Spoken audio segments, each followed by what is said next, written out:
আসসালামু আলাইকুম ওয়া রাহমাতুল্লাহি ওয়া বারাকাতুহু। আজকে আমরা ম্যানেজমেন্ট অ্যাকাউন্টিং সাবজেক্টের chapter number 2 cost concept and classifications এর প্রথম ক্লাসে উপস্থিত হয়েছি। আমরা প্রথম ক্লাসে একদম বেসিক থেকে আলোচনা করব। তার আগে বলে রাখি, ম্যানেজমেন্ট অ্যাকাউন্টিং বইটা সম্পূর্ণ বইটা যদি আপনারা মাত্র 7 দিনে গুছিয়ে প্রস্তুতি নিয়ে পাশ করতে চান তাহলে আমাদের স্পেশাল প্রাইভেট ব্যাচ রয়েছে। আপনারা চাইলে আমাদের স্পেশাল প্রাইভেট ব্যাচে যুক্ত হতে পারেন, এটা আপনাদের জন্য বেনিফিশিয়াল হবে। আপনারা আমাদের স্পেশাল প্রাইভেট ব্যাচে যুক্ত হতে পারেন। তো আমরা যেহেতু আপনাদের হচ্ছে প্রথম ক্লাসে উপস্থিত হয়েছি, তো প্রথম ক্লাসে আমরা একদমই বেসিক বিষয়গুলো আলোচনা করব যেগুলো আপনাদের জন্য জরুরি, যেগুলো অবশ্যই জানতে হবে। সো দ্বিতীয় চ্যাপ্টারে আপনাদের দুইটা সূত্র অবশ্যই মুখস্থ করতে হবে, কারণ এই দুইটা সূত্র আপনাদের জন্য খুবই গুরুত্বপূর্ণ। তো কোন কোন সেই সূত্রগুলো আমরা দেখি। প্রথমটা হচ্ছে কস্ট শিটের সূত্র। সো সেই সূত্রটা আমি লিখব। প্রথমে আপনাদের কোম্পানির নাম লিখতে হবে। আমি এখানে লিখে দিচ্ছি name of the company, COMPANY, মানে টাইটেলে কোম্পানির নাম দিয়ে শিখতে হবে, মানে শুরু করতে হবে। এটা হচ্ছে সূত্র নাম্বার 1। দুইটা সূত্র শিখতে হবে। এই দুইটা সূত্র শিখলে এই চ্যাপ্টারটাতে আপনাদের আর কোনো প্রবলেম থাকবে না। তাহলে এই দুইটা সূত্রের মধ্যে আমরা আজকে এখন প্রথম সূত্রটা শিখব। প্রথম সূত্রটা মনে করেন আপনাদের যদি স্টেটমেন্ট অফ কস্ট শিট যখন বের করতে বলে, যদি আপনাদের স্টেটমেন্ট অফ কস্ট শিট বের করতে বলে, তাহলে যে সূত্রটা ইউজ করবেন সেটাই আমি আপনাদের এখন এখানে জানিয়ে দিচ্ছি। আচ্ছা, আমি একটু শেয়ার করে দিচ্ছি। আমাদের ফ্রি গ্রুপ রয়েছে, আপনারা যদি চান তাহলে আমাদের ফ্রি গ্রুপে যুক্ত হতে পারেন। এই যে বিবিএ গ্রুপ অল ডিপার্টমেন্ট, এটা আমাদের ফ্রি গ্রুপ, আপনারা এখানে যুক্ত হয়ে থাকতে পারেন।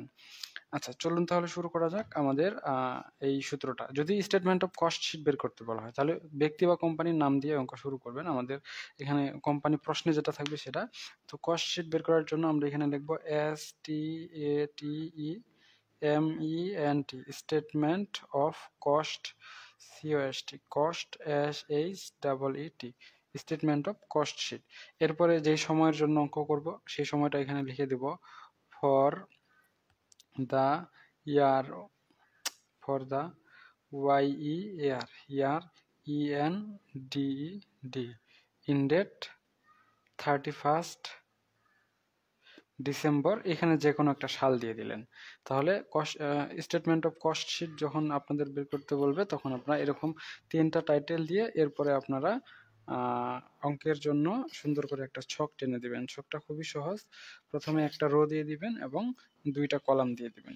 এখন এই যে ছকের ভিতরে যা কিছু লিখবেন এটাই হচ্ছে আপনাদের, যে এই অধ্যায়ে আপনারা কেমন পারবেন সেটার উপর নির্ভর করবে। কারণ এই ছকটাই যদি আপনাদের মুখস্থ থাকে তাহলে এই অধ্যায়ের যে কোনো অঙ্ক খুব সহজেই আপনারা বুঝতে পারবেন, যে কোনো অঙ্কের সমাধান খুব সহজেই করতে পারবেন।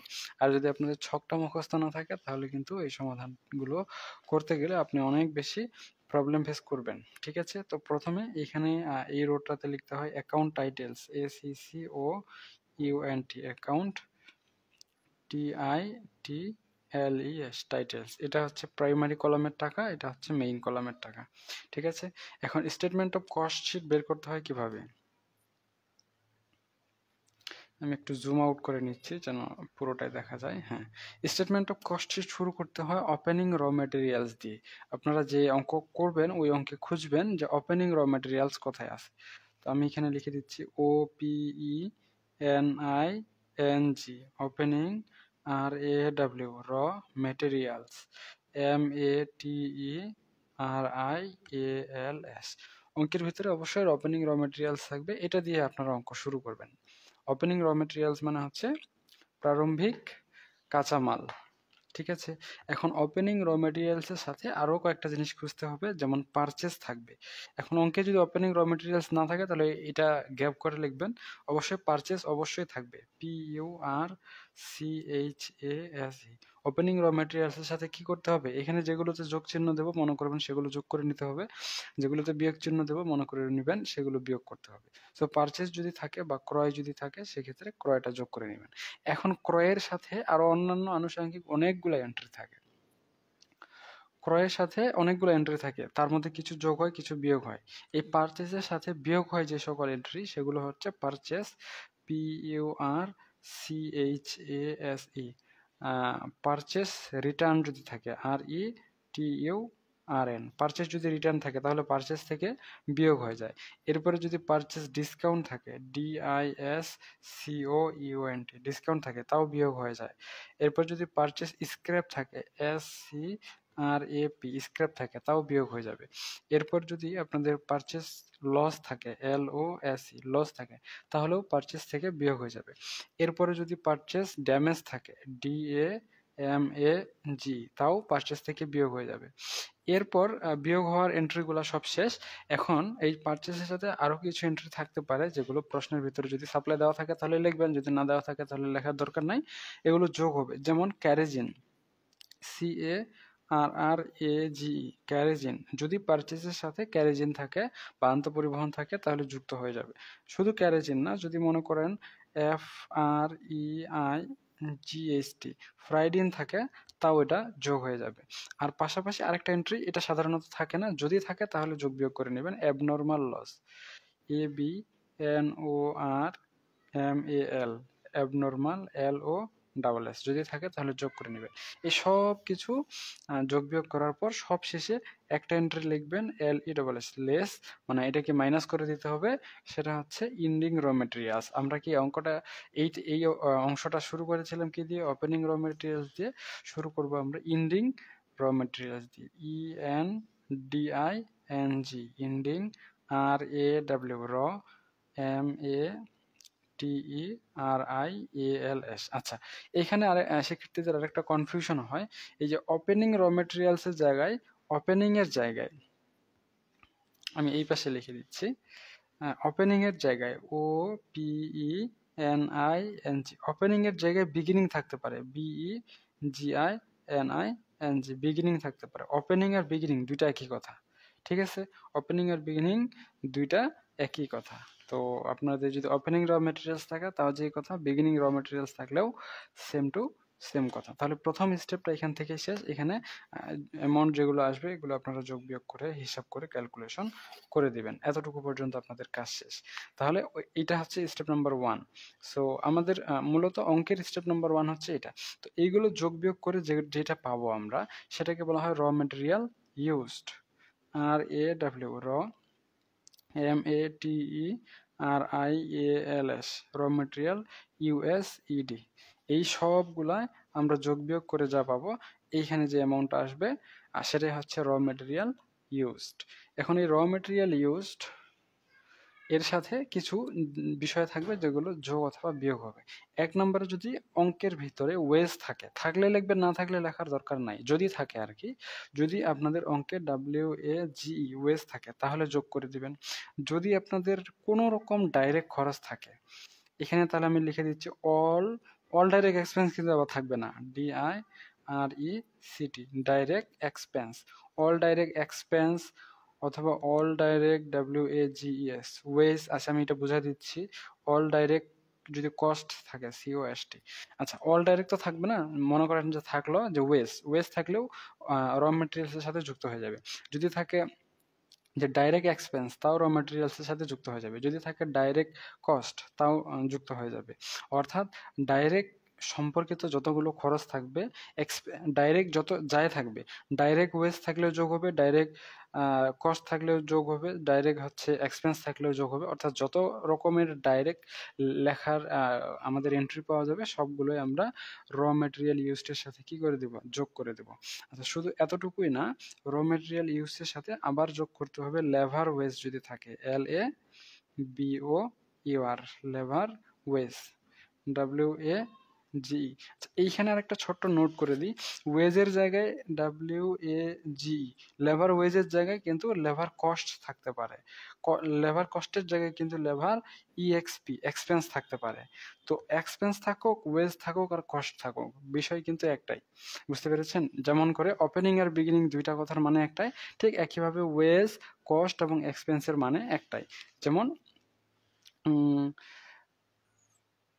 আমি পরের এন্ট্রিগুলোতে বুঝিয়ে দিচ্ছি। এরপরে যদি এখানে থাকে প্রোডাকশন, PRODUCTION, প্রোডাকশন কস্ট, এখন এখানে প্রোডাকশন কস্ট আছে, তাহলে কি হবে, র মেটেরিয়ালসের সাথে যুক্ত হবে। এখন প্রোডাকশন কস্টের জায়গায় যদি প্রোডাকশন এক্সপেন্স থাকতো তাও যুক্ত হয়ে যেত, যদি প্রোডাকশন ওয়েজ থাকতো তাও কিন্তু ওপেনিং র মেটেরিয়াল ইউজের সাথে এটা যোগ হয়ে যেত। অর্থাৎ আমাদের ওয়েজ যে অর্থে ব্যবহৃত হয় এই অঙ্কে, কস্ট যে অর্থে ব্যবহৃত হয়, এক্সপেন্স যে অর্থে ব্যবহৃত হয়, তিনটা অর্থই একটাই মেইন অর্থ বহন করে। তাহলে আপনারা এতটুকু পর্যন্ত বুঝতে পেরেছেন। এটার সাথে আবার পুনরায় যোগ হয়ে যাবে chargeable expense,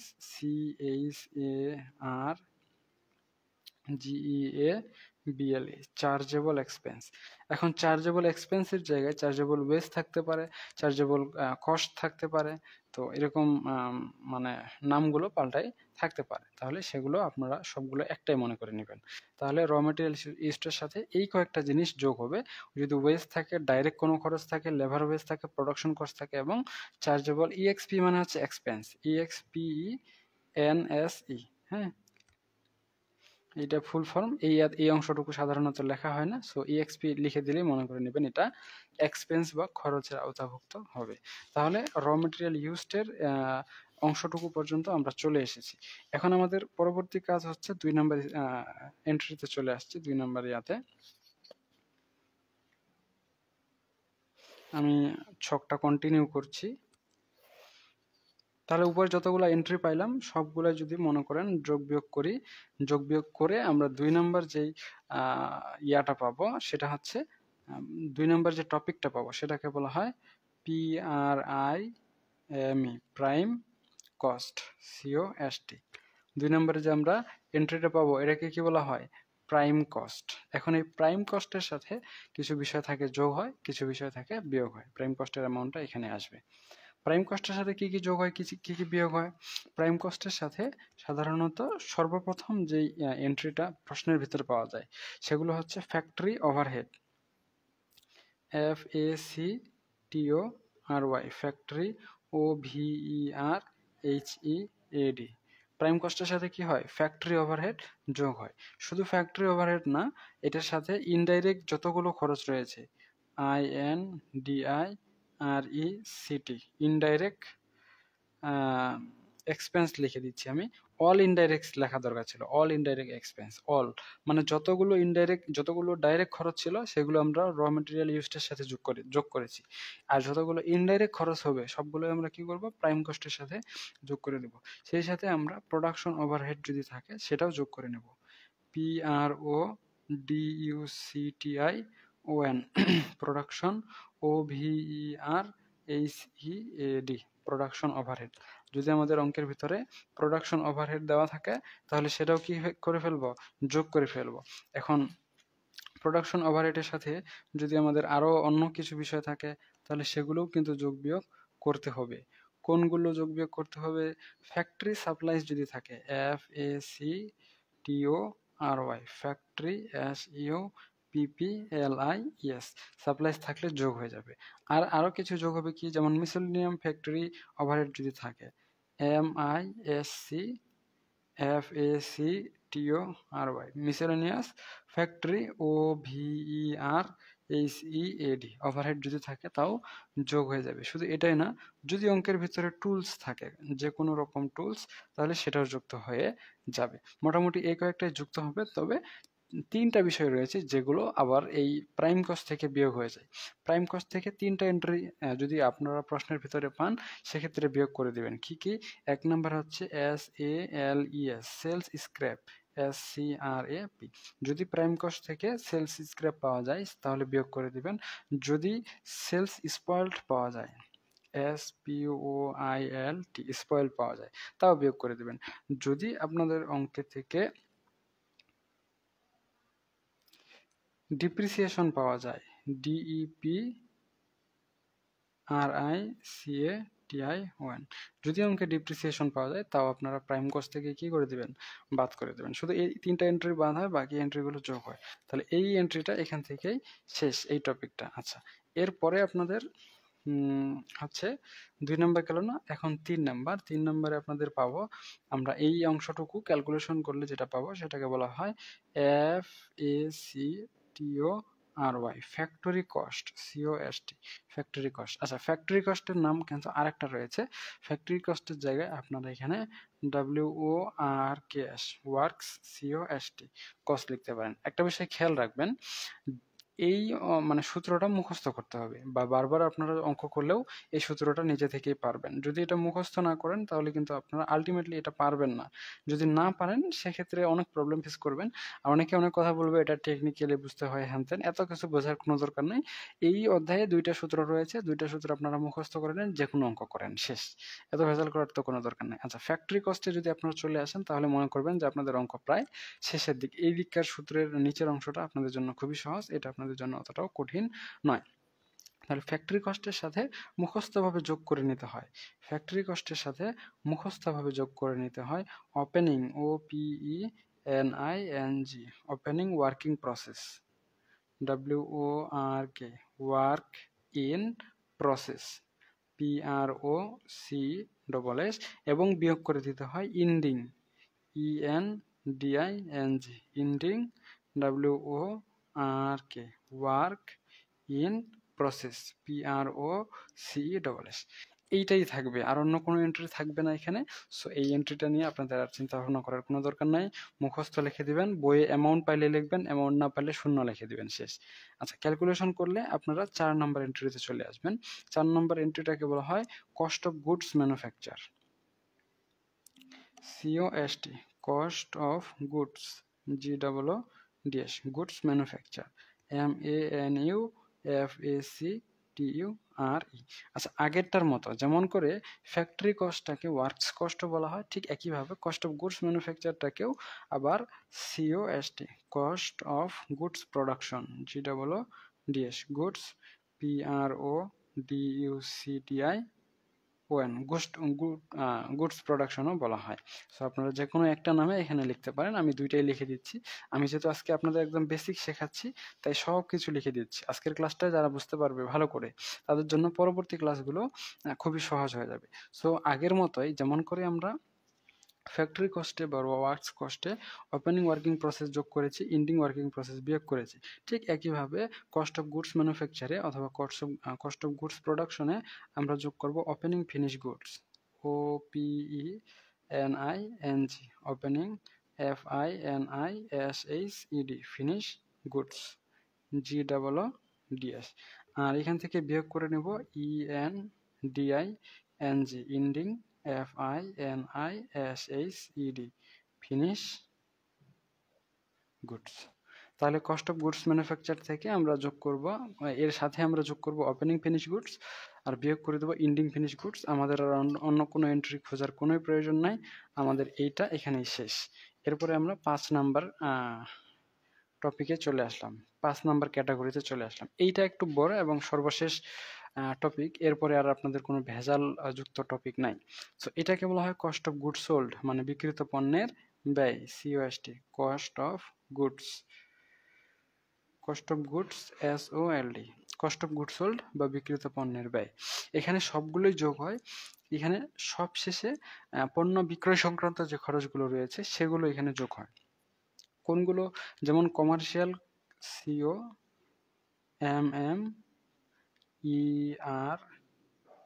COMMERCIAL, commercial expense. আচ্ছা, এক্সপেন্সের জায়গায় কষ্ট থাকতে পারে, আমি কিন্তু আগেই বলেছি আপনাদের। সো এটা আপনারা নিজ দায়িত্বে বুঝে নেবেন। হ্যাঁ, যতগুলো জায়গায় এক্সপেন্স থাকবে সবগুলো জায়গায় এক্সপেন্সের জায়গায় ওয়েজ থাকতে পারে, কমার্শিয়াল ওয়েজ বা কমার্শিয়াল এক্সপেন্স বা কমার্শিয়াল কস্ট, এই 3 ধরনের কথাই থাকতে পারে। যে ধরনের কথাই থাকুক না কেন আপনারা মনে করে নেবেন জিনিস একটাই, যাহে লাউ তাহাই কদু, যাহে 52 তাহাই 53। অ্যাডমিনিস্ট্রেটিভ এক্সপেন্স, কমার্শিয়াল এক্সপেন্সের সাথে কি হয়? অ্যাডমিনিস্ট্রেটিভ, প্রশাসনিক ব্যয়, অ্যাড, MINISTRATIVE,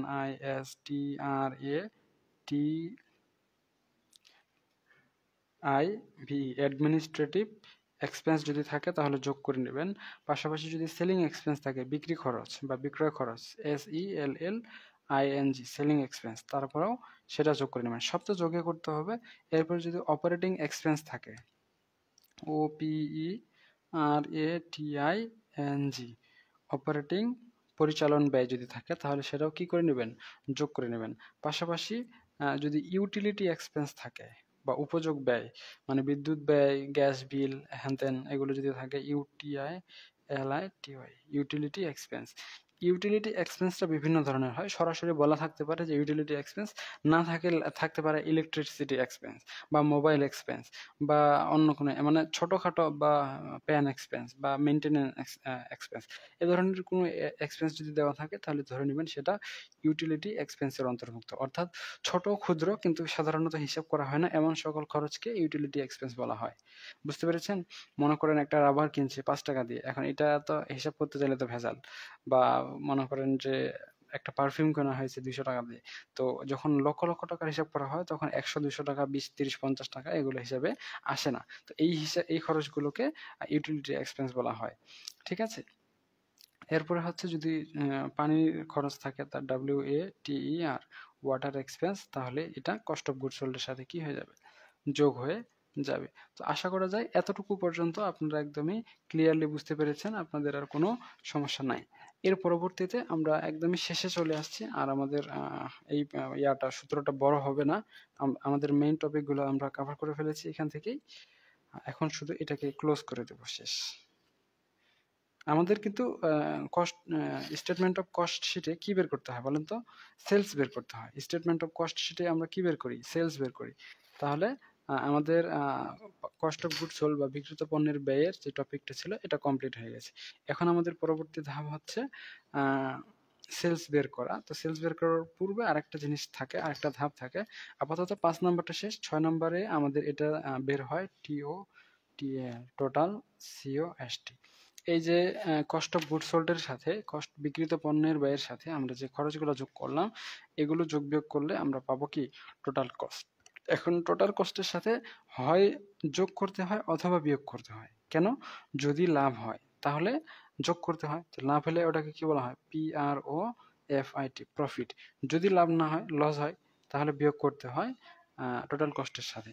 তো যোগ বিয়োগ করে দিলেই আমাদের এই এন্ট্রিটাও এখান থেকে ক্লোজ হয়ে যাবে। এখানে আমার অন্য কিছু নাই। যদি টোটাল কস্ট, এখানে একটা অ্যামাউন্ট বাইর হবে, যদি প্রফিট হয় তাহলে টোটাল কস্টের সাথে যোগ করে দেবো, লস হলে বিয়োগ করে দেবো। বিয়োগ করে দেওয়ার পর আমাদের 7 নাম্বার এবং সর্বশেষ যে টপিকটা, সর্বশেষ যে টার্গেটটা SALES, সেলস বের হয়ে যাবে এখানে।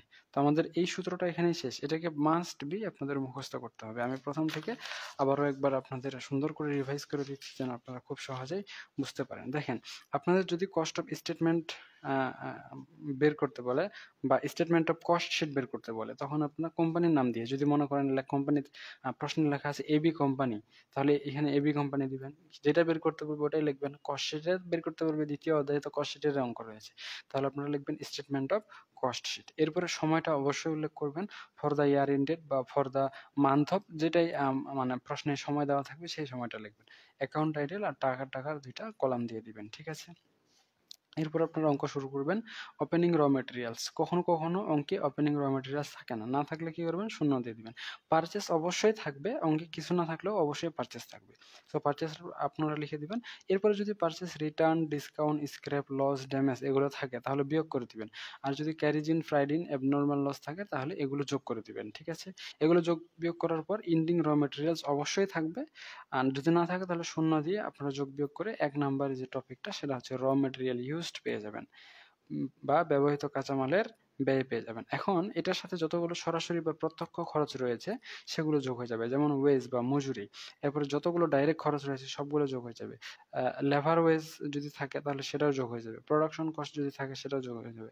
চার্জেবল এক্সপেন্স থাকলে সেটাও যোগ হয়ে যাবে। এত কিছু যোগটুক করে, যোগ বিয়োগ করে আমরা প্রাইম কস্টে চলে আসলাম। প্রাইম কস্ট বা মুখ্য ব্যয়। মুখ্য ব্যয়ের সাথে আরো কিছু এন্ট্রি রয়েছে যেগুলো যোগ হবে, যেমন ফ্যাক্টরির ভিতরে যে খরচগুলো হয়, যেমন ফ্যাক্টরি ওভারহেড, ইনডাইরেক্ট যতগুলো খরচ হয়েছে সেগুলো যোগ হয়, production overhead, factory supplies, miscellaneous factory overhead, tools যদি থাকে তাহলে এগুলো যোগ হয়ে যাবে। আর 3টা এন্ট্রি বিয়োগ হয়ে যাবে, সেলস স্ক্র্যাপ যদি থাকে, সেলস স্পয়েলড যদি থাকে, আর ডিপ্রিসিয়েশন যদি থাকে তাহলে বিয়োগ হয়ে যাবে। এগুলো যোগ বিয়োগ করে আমরা ফ্যাক্টরি কস্ট পাবো, যেটার আরেকটা নাম হচ্ছে ওয়ার্কস কস্ট। ভালো কথা। এখন ফ্যাক্টরি কস্টের সাথে ওপেনিং ওয়ার্কিং প্রসেস যোগ করে দিয়ে এন্ডিং ওয়ার্কিং প্রসেস বিয়োগ করে দেবো, তাহলে আমরা পাবো কস্ট অফ গুডস ম্যানুফ্যাকচার, যেটার আরেকটা নাম হচ্ছে cost of goods production. Cost of good ম্যানুফ্যাকচারের সাথে ওপেনিং ফিনিশ গুডস যোগ করে এন্ডিং ফিনিশ গুডস বিয়োগ করে দেবো, তাহলে আমরা কস্ট অফ গুডস সোল্ড বা বিক্রিত পণ্যের ব্যয় পেয়ে যাব। বিক্রিত পণ্যের ব্যয়ের সাথে পণ্য বিক্রয় সংক্রান্ত যতগুলো খরচ রয়েছে, বিক্রিত পণ্যের ব্যয়ের সাথে পণ্য বিক্রয় সংক্রান্ত যতগুলো খরচ রয়েছে সবগুলোই আমাদের যোগ হবে। তো পণ্য বিক্রয় সংক্রান্ত খরচের মধ্যে রয়েছে commercial expense, administrative expense, selling expense, operating expense, utility expense, water expense. এই খরচগুলো আমরা সুন্দর করে যোগ করে দেব, তাহলে আমরা টোটাল কস্ট বা মোট ব্যয় পেয়ে যাব। এরপরে যদি আমাদের প্রতিষ্ঠান লাভ করে তাহলে মোট খরচের সাথে লাভটা যুক্ত করে দেব বা প্রফিটটা যুক্ত করে দেব বা মুনাফাটা যুক্ত করে দেব। যদি লস করে তাহলে লসটা বিয়োগ করে দিয়ে আমরা সেলস বের করে ফেলবো। তাহলে কস্ট শিট আমাদের এতটুকু পর্যন্তই শেষ। এখন অঙ্কে কিন্তু আমাদের শুধু কস্ট শিট বের করতে বলে না, ইনকাম স্টেটমেন্টও কখনো কখনো বের করতে বলে। যদি আমাদের অঙ্কে ইনকাম স্টেটমেন্ট বের করতে বলে তাহলে আমরা দ্বিতীয় সূত্রটা মুখস্থ করব। যেহেতু আজকে সূত্রেরই ক্লাস দিচ্ছি তাই আমরা আজকে সবগুলো সূত্রই আপনাদের শিখাই দেব। এরপরে দ্বিতীয় ক্লাস থেকে আমরা কি করব, আমাদের মেইন অঙ্কে এই সূত্রের প্র্যাকটিক্যাল প্রয়োগ ইমপ্লিমেন্টেশন দেখাবো। তো প্রথমে কোম্পানির নাম দিয়ে দেব COMPANY, কোম্পানি NAME, কোম্পানির নাম দিয়ে শুরু করব। এখানে কিন্তু নামটা চেঞ্জ হবে, হ্যাঁ। এরপরে যদি ইনকাম স্টেটমেন্ট বের করতে বলে তাহলে INCOME, income, STATEMENT, income statement আমরা লিখলাম। কোন সময়ের জন্য? For the year ended, for the year ENDED, ended 31st December, এখানে একটা সাল হয়ে যাবে, শেষ। এখন আমাদের কাজ হচ্ছে ছকটা আগেরটার মতোই দেব, ছকের মধ্যে কোনো পরিবর্তন আনার প্রয়োজনীয়তা নেই। তাহলে ইনকাম স্টেটমেন্ট বের করার জন্য আমরা সুন্দর করে একটা রো দিয়ে দিচ্ছি এবং এই পাশে দুইটা কলাম দিয়ে দিচ্ছি। প্রথমটা দেব account titles, ACCOUNT, account TITLES, titles. এটা হচ্ছে প্রাইমারি কলামের টাকা, এটা হচ্ছে মেইন কলামের টাকা। এখন অঙ্কে আমরা যেমন করে ওপেনিং কস্ট শিটের সূত্রে যেমন করে আমরা ওপেনিং র মেটেরিয়াল দিয়ে অঙ্ক শুরু করেছি, ঠিক একইভাবে ইনকাম স্টেটমেন্টে আমরা সেলস দিয়ে অঙ্ক শুরু করব। অর্থাৎ যদি আমাদের সরাসরি প্রশ্নে বলে যে ইনকাম স্টেটমেন্ট বের করো, তো ইনকাম স্টেটমেন্ট বের করার পূর্বে আমাদের সেলসটা প্রশ্নের ভিতরে সাপ্লাই দেওয়া থাকতে হবে, সেলসের অ্যামাউন্টটা, অথবা এটা আমাদের কস্ট শিট বের করে সেলস বের করতে হবে, ঠিক আছে। তাহলে আমাদের ইনকাম স্টেটমেন্ট শুরু হয় কি দিয়ে? সেলস দিয়ে। সেলস না থাকলে ইনকাম স্টেটমেন্ট শুরু করা সম্ভব নয়। তখন আমরা কস্ট শিট বের করে, কস্ট শিটের সূত্রগুলো প্রয়োগ করে সেলস বের করে তারপর ইনকাম স্টেটমেন্টে আসবো। অর্থাৎ ইনকাম স্টেটমেন্টের প্রথম যেই এন্ট্রিটা প্রয়োজন সেটা হচ্ছে সেলস। এটার সাথে মুখস্থ হিসেবে আমাদের বিয়োগ করে দিতে হবে কস্ট অফ গুডস সোল্ড বা বিক্রিত পণ্যের ব্যয়, COST, cost of goods, GOODS, goods SOLD, cost of goods sold. তো আমরা কি করব, সেলস থেকে কস্ট অফ গুডস সোল্ড বাদ দিয়ে দেব বা বিয়োগ করে দেব। তাহলে প্রথম টপিকটা আমাদের এখানেই শেষ। জাস্ট আমরা সেলস থেকে কস্ট অফ গুডস সোল্ড বার করে দেবো, এতটুকু করলে আপনাদের জন্য যথেষ্ট।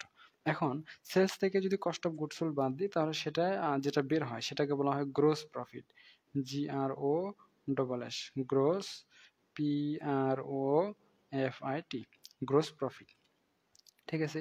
এখন এই গ্রোস প্রফিট থেকে বিয়োগ করতে হয় লেস যতগুলো আমাদের অফিস এক্সপেন্স রয়েছে সবগুলোই আমরা বিয়োগ করব। যেমন office and administrative expense, OFFIC, office and administrative expense. আমি সংক্ষেপে লিখে দিয়েছি, আপনারা ফুল ফর্মে লিখে দিতে পারেন। অফিস অ্যান্ড অ্যাডমিনিস্ট্রেটিভ এক্সপেন্স কি করে দিবেন? বিয়োগ করে দিবেন। আর শুধু এটা না, শুধু selling expense, SELLING, selling expense থাকলে সেটা বিয়োগ করে দিবেন। যদি ডিস্ট্রিবিউশন এক্সপেন্স থাকে, DISTRIBUTION, ডিস্ট্রিবিউশন এক্সপেন্স থাকলে সেটাও বিয়োগ করে দিবেন। যদি অফিস ওভারহেড থাকে তাহলে সেটাও বিয়োগ করে দিবেন। OFFIC, office, OVERHEAD, office overhead থাকলে সেটাও বিয়োগ করে দেবেন। যদি অফিস এক্সপেন্স থাকে, OFFIC, অফিস EXP এক্সপেন্স থাকলে সেটাও আপনারা বিয়োগ করে দেবেন। এরপর যদি কমার্শিয়াল এক্সপেন্স থাকে, COMMERCIAL, কমার্শিয়াল এক্সপেন্স, সেটাও বিয়োগ করে দেবেন। মোটামুটি এগুলো যদি আপনারা যোগ বিয়োগ গুণ ভাগ করেন সেক্ষেত্রে একদমই এই টপিকটা কাভার করে ফেলবেন। আমরা একটা নতুন পেজে নিচ্ছি, নিচে অল্প জায়গা আছে, নতুন পেজে শেষ করে দিব, কারণ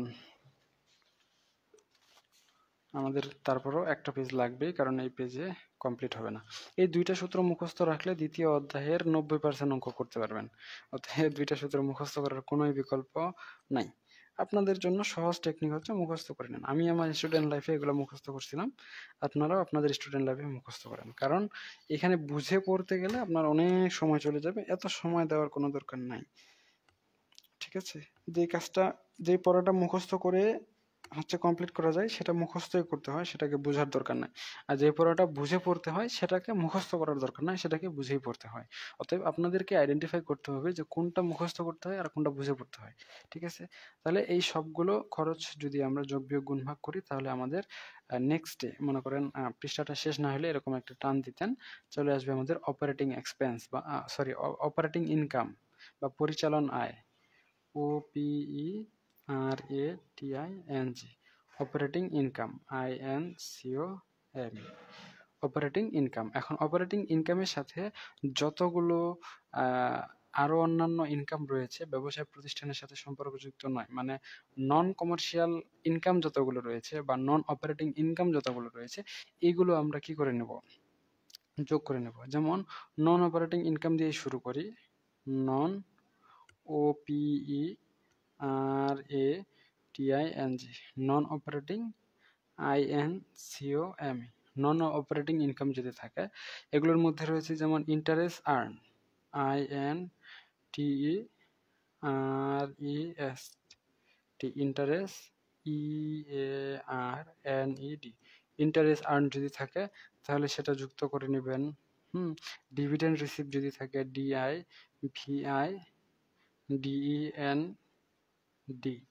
ডিভিডেন্ড